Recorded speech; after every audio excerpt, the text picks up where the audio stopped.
Good morning students, कैसे हैं आप सब।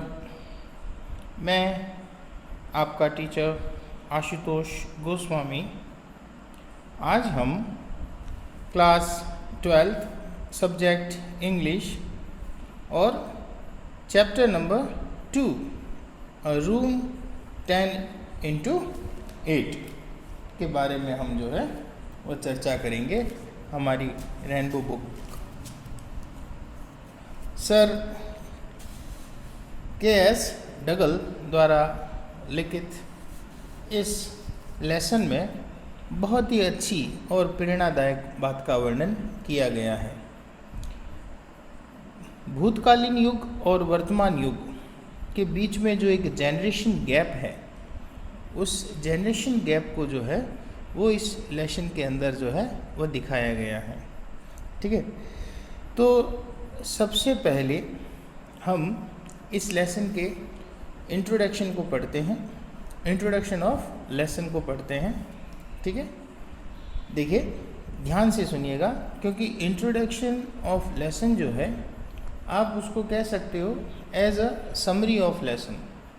हमें पता चल जाता है कि हमें लेसन के अंदर किस बात को बताया गया है और किन किन बातों पर जो है वो हमें एम्फेसाइज किया गया है। ठीक है ना, तो हम शुरू करते हैं। This lesson is based on the theme of generation gap which is emerging as a serious threat to our social fabric। ठीक है ना, इस पाठ की विषय वस्तु पीढ़ियों के बीच में अंतर को आधारित करती है या बताती है, और पीढ़ी अंतराल हमारे सामाजिक ताने बाने के लिए एक चुनौती के रूप में जो है वो उभर गया है। कहने का मतलब पुराने जो भी हमारे ग्रैंड पेरेंट्स हैं, ठीक है ना, उनकी जो कह सकते हैं मेंटल साइकोलॉजी और हमारी मेंटल साइकोलॉजी में रात दिन का अंतर है। हम हमारे परिवार के अंदर भी हम इस प्रकार से कई बार जो है उन परिस्थितियों से गुजर जाते हैं जिसमें हमारे ग्रैंड पेरेंट्स, ठीक है, या हमारे पेरेंट्स हमें कुछ एक लेसन सिखाना चाहते हैं, एक सबक सिखाना चाहते हैं, या हम ये कह सकते हैं हमारे फ्यूचर को लेकर के जिस टेंशन से वो गुज़रते हैं, तो वो हमें कुछ नई बात और हमारे भविष्य को लेकर के जो चिंताएं करते हैं, उसको लेकर के जो हमें बातें बताई जाती है, उन्हें हम हमारे नज़रिए से स्वीकार नहीं करते हैं। Because of both mentalities are changes. First is old and second is in present. आज का जो वर्तमान युग है, उस युग को अगर देखें तो डिजिटलाइजेशन को लेकर के आजकल बच्चे जो हैं वो बहुत ज़्यादा उत्सुक रहते हैं। जबकि अगर हमारे ग्रैंड पेरेंट्स के बारे में हम बात करें या हमारे पेरेंट्स के बारे में भी हम अगर बात करें, तो उस समय इतना डिजिटलाइजेशन वगैरह कुछ नहीं था। ठीक है, तो आप समझ गए होंगे मैं इस जनरेशन गैप के बारे में क्या बताना चाहता हूँ। ठीक है ना, कि जो इस सामाजिक ताने बाने की जो एक चुनौती के रूप में जो समस्याएं हमारे सामने उत्पन्न हो रही हैं, उन समस्याओं के बारे में इस लेसन के अंदर बहुत कुछ बताया गया है। The story highlight how complacency, possessiveness, lack of purpose, understanding and mutual love and care can widen this gap।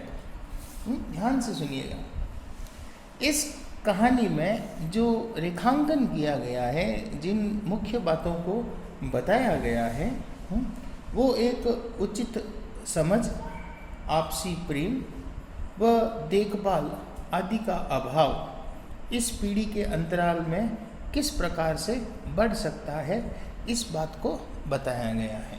ठीक है ना, वही मैंने जो आपसे पहले ही कहा कि हर किसी की मेंटेलिटी दूसरे की मेंटेलिटी से मैच नहीं करती है। हर किसी की मेंटल साइकोलॉजी जो है वो दूसरे की मेंटल साइकोलॉजी से अलग होती है, ठीक है ना। बहुत कम लोग होते हैं जो इस चीज़ में एडजस्टमेंट करना जानते हैं, ठीक है।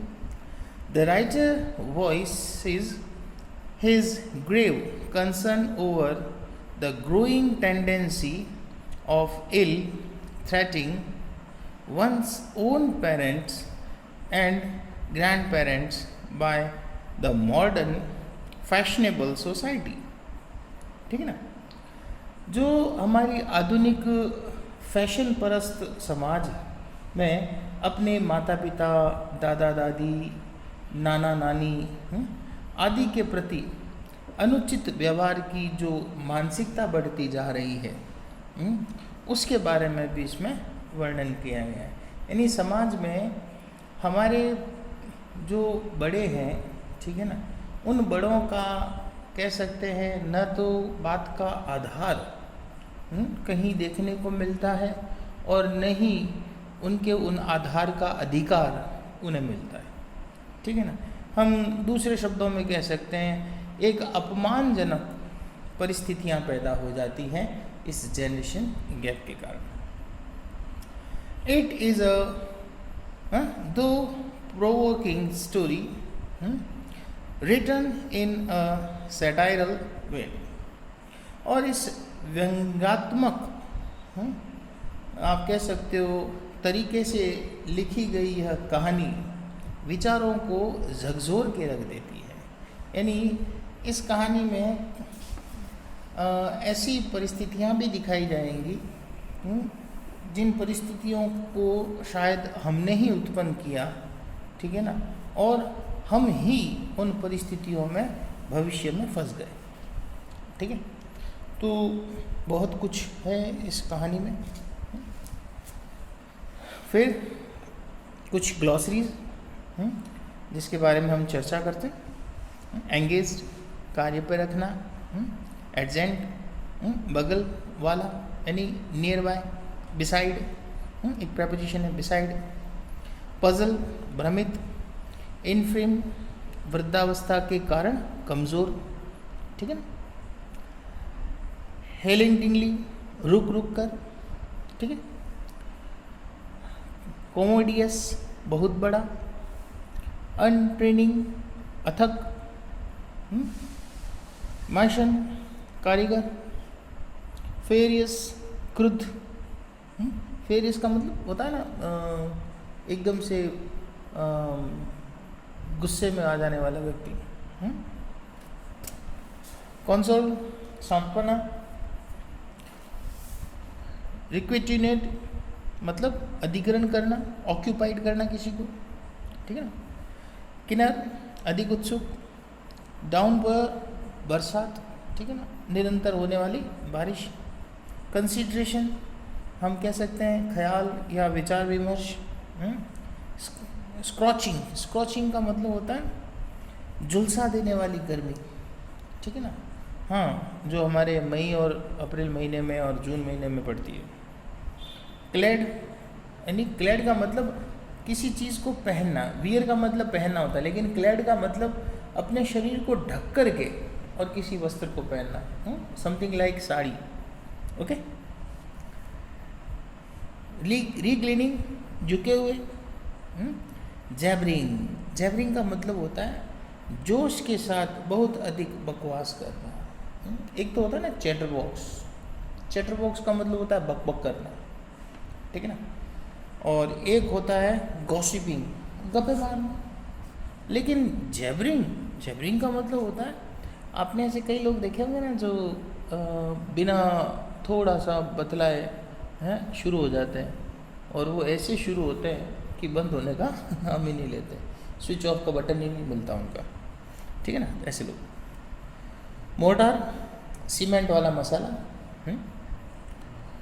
हल्ड, ठीक है ना, हल्ड का मतलब घसीटना, घसीटना किसी चीज़ को, ठीक है। फिर है रेंज, मरोड़, ऐठन आ जाना, ठीक है, मोक्ड मजाक, जोक, और हैरडो यानी केश सजा। यानी इन ग्लोसरी से भी हमें काफ़ी कुछ पता चल जाता है कि इस कहानी में किस किस टाइप के पात्र हैं, और ये कहानी जो है, इस कहानी में कहाँ कहाँ के दृश्य बताए गए हैं। ठीक है बेटा, तो इंट्रोडक्शन ऑफ द लेसन और उसकी इम्पोर्टेंट जो ग्लॉसरीज हैं उसके बारे में हमने चर्चा की। अब आगे चलते हैं, समरी ऑफ द लेसन को पढ़ते हैं। अब हम बात करें yeast of the lesson, summary of the lesson. ठीक है ना। तो जीस्ट ऑफ द लेसन या समरी ऑफ द लेसन के बारे में हम बातचीत करते हैं। देखिए, जो मेन बातें थी वो मैंने इसमें लिखी है और हम इस पर अब चर्चा करेंगे, तो थोड़ा ध्यान से। ठीक है। Many important detail were highlighted in the sketch map of the house. बहुत ही महत्वपूर्ण जो है बिंदुओं को हाईलाइट करके बताया गया था उस घर के नक्शे में। The store room was adjacent to the kitchen, और जो स्टोर रूम था वो किसके पास में था? वेरी गुड, किचन के पास में था। It was to be enlarged to 10x8, और उसको थोड़ा बड़ा बनाया गया था। उसका जो साइज़ था वो 10x8 यानी 10 फीट बाई 8 फीट। वैसे नॉर्मली स्टोर रूम जो है वो 6 फीट के आसपास में होते हैं। ठीक है ना, लेकिन इस स्टोर रूम को कुछ बड़ा बनाया गया। और इसको कहाँ हाईलाइट किया गया बेटा? मैप ऑफ द हाउस, याद रखना, ये इस पे प्रश्न बने हुए हैं पहले भी। The courtyard was to be made a little narrower, और इस 10x8 को बनाने के लिए जो बाहरी हिस्सा था उसको थोड़ा छोटा किया गया। ठीक है। A porch was given in the map, इस मैप के अंदर एक पोर्च भी बताया गया है। अब आप कहोगे सर ये पोर्च किसे कहते हैं? घर का बाहरी हिस्सा, ठीक है ना, एंट्रेंस गेट को थोड़ा डिज़ाइन बना करके और कुछ बड़ा सा गेट बना दिया जाता है। अगर हम राजस्थानी लैंग्वेज में बात करें तो पुराने घरों के अंदर सबसे पहले होती थी पॉल, याद रखा? हाँ, किलों के पहले होती ना, वैसे घरों के आगे भी क्या होती थी? पॉल, और पॉल के ऊपर जो डिज़ाइन की हुई जाती थी, ठीक है ना, तो वो जो मेन गेट हुआ करता था उसके बाहर की डिज़ाइन और उस पूरे कंस्ट्रक्शन साइट को क्या कहा जाता है? पोर्च। ध्यान रखना। आप इसको गूगल पे भी सर्च करोगे ना तो आजकल जो मकानों के आगे पोर्च होते हैं उन पोर्च की सारी डिज़ाइंस जो है वो आपके सामने आ जाएंगे। तो a porch was given in the map, map के अंदर जो है एक पोर्च भी दिया गया था। There was a veranda in which the marble pillars were erected, और एक बरामदे का भी उसमें स्केच बनाया हुआ था, जिस बरामदे के जो पिलर्स हैं वो पिलर्स किसके थे? मार्बल के। और वो भी एक कह सकते हैं पंक्तिबद्ध।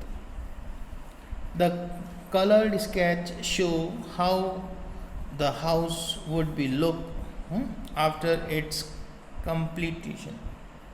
ठीक है ना, और रंग बिरंगे स्केच से इस नक्शे को जो भरा गया था उससे यह स्पष्ट होता था कि जब घर पूरा बन जाएगा तो दिखने में कैसा होगा।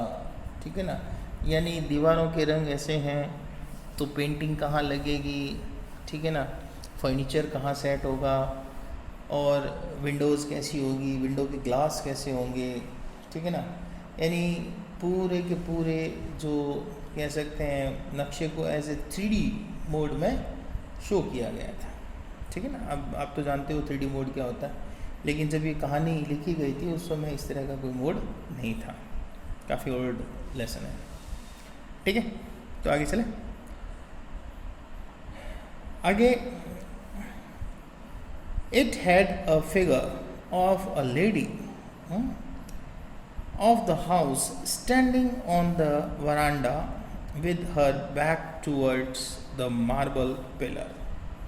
देखो, आर्किटेक्चर बड़ा होशियार था दोस्तों। आर्किटेक्चर ने न केवल नक्शा बनाया और नक्शे के अंदर न केवल रंग बिरंग कलर भरे ताकि जो ओनर है उसको अट्रैक्ट कर सके, उसने एक और बहुत बड़ा गेम खेला। उसने एक लेडी बनाई पोर्च में, पोर्च के जो पिलर है उसके पास में खड़ी एक लेडी को बनाया, ठीक है ना, जो बरामदा के पिलर्स के पास में खड़ी थी। और वो लेडी कौन थी? हाँ, मिसेस मलिक। कौन थी? मिसेस मलिक। अब इस कहानी में इसी तरह से पिलर के पास में जो है वो आगे जा कर के मिसेस मलिक की जो पुत्र वधू है, हाँ बहू जो है, वो जा कर के खड़ी होती है और वो भी क्लैड का मतलब हाँ पहने हुए। कैसी साड़ी? Maroon colour sari. ध्यान रखना, इस पे भी क्वेश्चन बना हुआ है। बहू ने जो है वो किस रंग की साड़ी पहन रखी थी? महरून कलर की साड़ी। और ये एक कोइंसिडेंस है कि इस स्केच जो मैप ऑफ द हाउस है, इस मैप ऑफ द हाउस में जो एक स्केच बनाया हुआ था, lady of the house standing on the वरांडा, उसने भी किस रंग की साड़ी पहन रखी थी? हाँ, महरून रंग की। तो इस बात का ध्यान रखना बेटा। अब इसके दूसरे पॉइंट, इम्पोर्टेंट पॉइंट के बारे में बात करें। As a person Mrs Malik is hard working. अगर एक व्यक्तिगत रूप से देखें तो मिसेस मलिक जो थी ना, वो बड़ी हार्ड वर्किंग लेडी थी, बहुत कठिन परिश्रम करने वाली, ग्रीडी, लालची भी थी, एंड जेलियस, और दूसरों से ईर्ष्या रखने वाली भी महिला थी।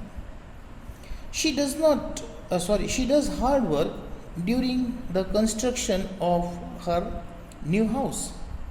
है, ये इंपॉर्टेंट लाइन है, ध्यान रखना। शी डज हार्ड वर्क, उसने कठिन परिश्रम किया, during the construction of her new house, अपने नए मकान के निर्माण के समय उसने बहुत अधिक कठिन परिश्रम किया। The rent consoles her, she is jealous of her daughter in law, strange वे, और उसे हमेशा एक जलन सी रहती थी, घृणा सी रहती थी। किससे? अपनी डॉटर इन लॉ, अपनी बहू से, उसके अजीब से व्यवहार से। देखिए, इसकी बहू के कुछ कह सकते हैं एटिकेट से, उसका कुछ एटीट्यूड ही ऐसा था, थोड़ी इंग्लिश बोलना और स्टाइल में बातें करना, ठीक है ना, आजकल करते हैं ना कुछ, हाँ, तो इस तरह से बातें करना, यानी बॉडी लैंग्वेज ज़्यादा चलना मुंह के साथ में। You know better than me what I explain, ठीक है ना, तो उससे थोड़ी जेलियस रहती थी, ठीक है ना। अगला थर्ड पॉइंट देखें। The Maliks consider the government as a better tenant. और जब कंस्ट्रक्शन पूरा हो गया, कंस्ट्रक्शन पूरा होने के बाद में वे अपने नए घर में शिफ्ट नहीं हो सके कुछ कारणों से, ठीक है ना, तो गवर्नमेंट ने जो है वो उनके मकान को ऑक्यूपाइड कर लिया, और ऑक्यूपाइड करके वहाँ पे गवर्नमेंट ऑफिस खोल दिया गया, ठीक है ना। तो गवर्नमेंट ऑफिस खोलने के बाद में जब मिसेस मलिक और मिस्टर मलिक को मंथली जो रेंट था वो टाइम पर आने लगा, तो उन्हें लगा कि शायद जो कुछ भी हुआ वो अच्छा हुआ। कैसे?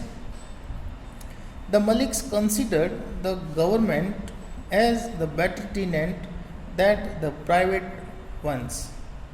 मिसेस मलिक और मिस्टर मलिक ये सोचते थे कि प्राइवेट किराएदार से गवर्नमेंट वाला जो किराएदार है वो ज़्यादा अच्छा है।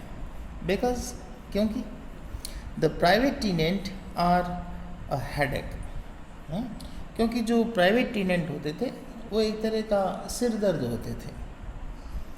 There is no end to their complaints and demands, क्योंकि उनकी न तो कभी कंप्लेंट्स ख़त्म होती थी और न ही उनकी कभी डिमांड्स ख़त्म होती थी। ठीक है ना, होता है ना, सर पानी नहीं आया, मोटर चालू करो, हैं। डिमांड्स, सर आपकी इधर की लाइट की जो लाइन है वो थोड़ी डिस्टरबेंस कर रही है, चेंज कराओ। ठीक है ना, आपके बाथरूम का जो नल है वो लीक हो रहा है, सर ठीक कराओ। ठीक है ना, आपके ऊपर की 2 शेल्फ टूट गई है, सर नहीं डलवाओ। तो इस तरह की जो कंप्लेंट्स और डिमांड्स होती थी वो गवर्नमेंट के जो टेनेंट्स होते थे उसमें नहीं हुआ करती थी। ठीक है ना, they are not often regularly in the payment और रेंट। और जो प्राइवेट टेनेंट होते थे वे आमतौर पर नियमित रूप से न तो रेंट का पेमेंट करते थे। ठीक है ना, इस बार तनख्वाह आई नहीं, आई तो पूरी हो गई। ठीक है ना, दीपावली है, घर जा रहे हैं, वापस आके दे देंगे। ठीक है ना, नहीं, इस तरह की बातें, यानी आप कह सकते हो एक्सक्यूज़ पे एक्सक्यूज़। ठीक है ना, और फिर 2-3 महीने का इकट्ठा हो जाए अगर रेंट, तो फिर वो उसको इंस्टॉलमेंट में देता है ना, होता है ना, ऐसा देखा होगा आपने, हैं, इंस्टॉलमेंट में फिर वही परेशान है। ठीक है, और इन द एंड अगर हम इस लेसन के अंत की बात करें तो काफ़ी रोचक लेसन था। जिस रूम 10x8 को हाईलाइट करके और इस मैप में एज ए स्केच के रूप में बनवाया गया, मिसेस मलिक ने वह रूम अपनी मदर इन लॉ के लिए बनवाया। ध्यान देना, लेकिन कहते हैं ना, होनी को जो मंजूर है। मदर इन लॉ ये जिस रेंटेड हाउस में रहते थे उसमें चल बसी। ठीक है, और मिस्टर मलिक भी चल बसे।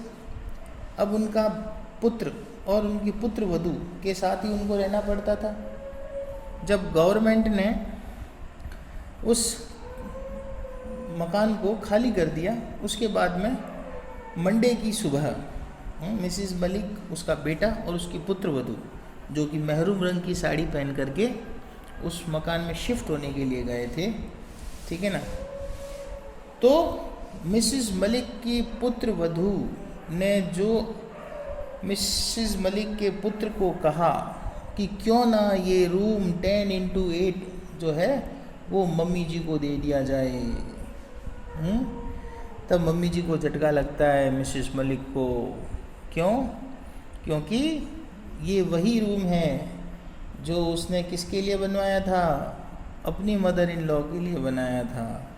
और ये उसमें वापस कौन गया? मिसेस मलिक गई। ठीक है ना, यानी as you go as you write. ठीक है ना, जैसी करनी वैसी भरनी। ठीक है, तो इन द एंड हम अगर बात करें, बहुत ही अच्छा इंटरेस्टिंग लेसन है, एक बार पढ़ना जरूर इसको पूरा। Then you better retire to your room, said the daughter-in-law, pointing to room 10x8. And her son conducted Mrs. Malik to it, holding her hand. पुत्र वधू ने कहा और बेटे ने जो है मिसेस मलिक का हाथ पकड़ा और उस कमरे की तरफ ले गया। She was feeling terribly and drowsy. वो बड़ी, कह सकते हैं, डरी हुई, लेकिन सहमी हुई सी। Mrs Malik shook her head again. Mrs Malik ने अपने सिर को हिलाया। But what was wrong with it? लेकिन ये उनके साथ गलत हुआ। Her husband had already gone. उनके पति पहले से चले जा चुके थे। She would follow him one day. She must do it. और उन्हें वही करना पड़ा जो उन्होंने एक दिन किया था, है ना। काफ़ी इंटरेस्टिंग लेसन है ना। चलिए, तो आई होप जो समरी आपको मैंने बताई लेसन की वो आपकी काफ़ी समझ में आ गई होगी, ठीक है ना। अब कुछ होमवर्क की बात हो जाए।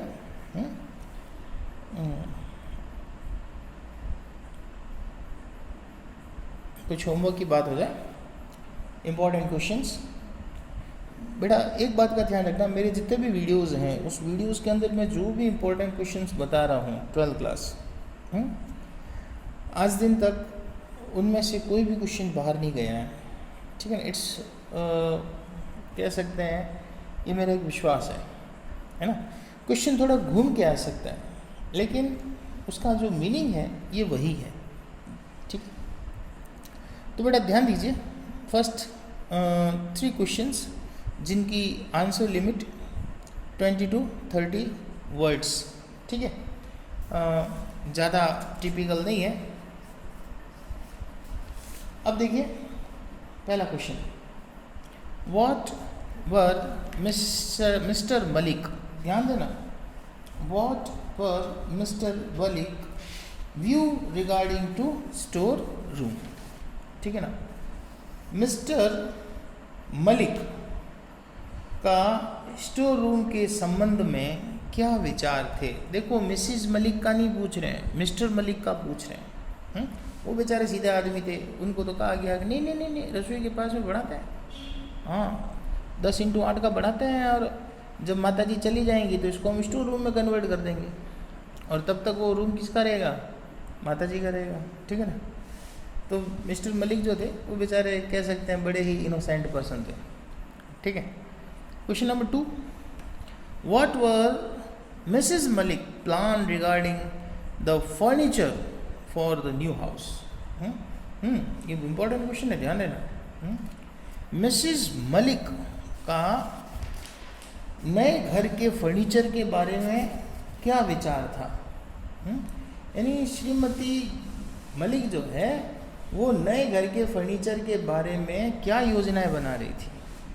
यानी उन्होंने ये सोच रखा था कि पुराने मकान का एक भी फर्नीचर मैं नए मकान में शिफ्ट नहीं करूँगी, नए मकान में सारा का सारा नया फर्नीचर आएगा।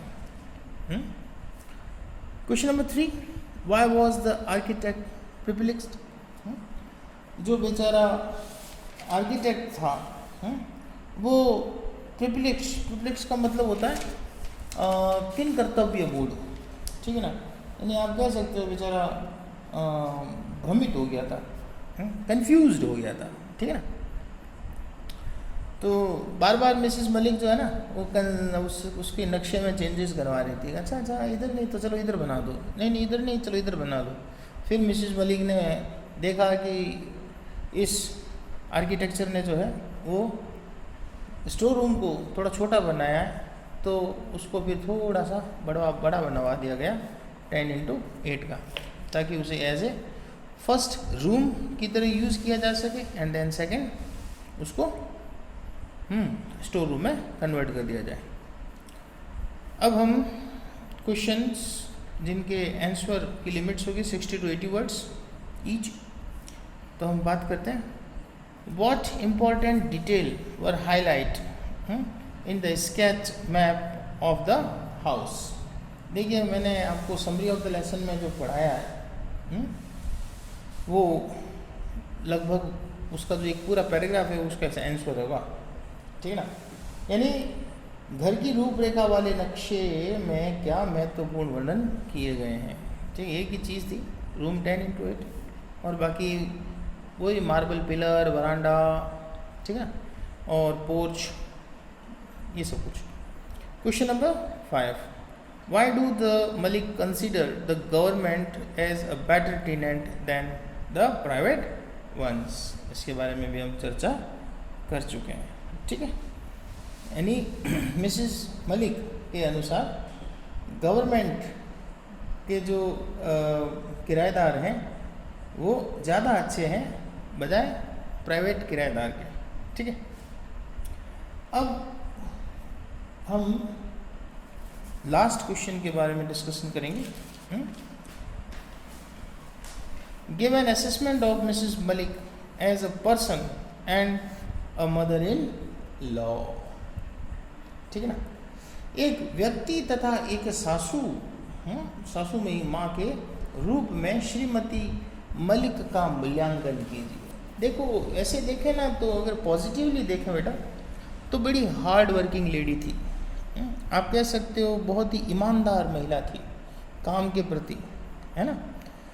लेकिन दूसरे अगर अर्थों में देखें, आप कह सकते हो कि इनका जो दूसरा रूप है उसके हिसाब से देखें तो she has not a good behaviour towards his mother in law. उनका अपनी सासू के प्रति जो व्यवहार था वो अच्छा नहीं था, सही नहीं था। ठीक है, तो इन 6 क्वेश्चंस पे थोड़ा ज़्यादा एम्फेसाइज होकर के इसकी डिटेल्स को पढ़ना। ठीक है, और हो सके तो अपनी नोटबुक में इसको क्लियर करना।